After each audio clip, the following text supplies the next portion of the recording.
At dahil nail day na naman ngayon, Day, ito na naman tayo. Kahit nga may bagyo, pumunta si ma'am. Na-miss kasi daw niya ang kanyang mga kuko. Ito nga at na-prepare ko na pero wala pa siyang design. Habang nga kasing nagpe-prepare ako, pumipili siya ng design at finally, ito na siya. At dahil sanay sila sa biglaan, ito nga ang napili niyang design. Dito nga kasi kay Hapki nasanay na sila, Day. Kahit ano pa yung napili nila, gagawin ko on the spot, Day. Walang practice.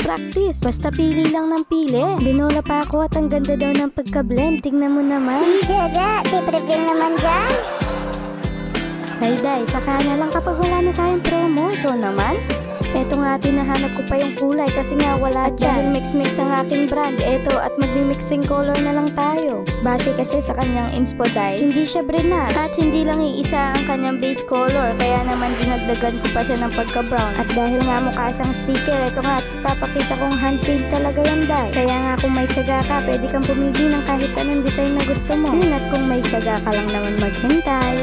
Kung wala, ay stone mo na lang yan, Day.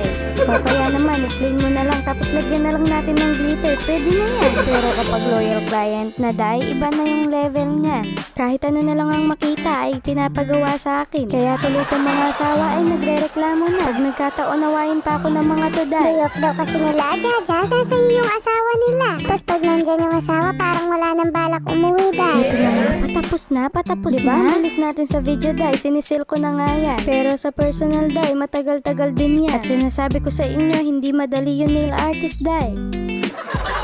At sa mga excited, ito na, top coat na to, Day. Patapos na talaga. Nangangamoy pang 3 months na naman yan na. Day, huwag nyo nang paabutin ng December. Dumaan naman kayo November, Day. Maawa kayo sa mga nails nyo. Ito nga at gustong gusto kasi niya yung design. At ito na ang kanyang kinalabasang nails, Day. So,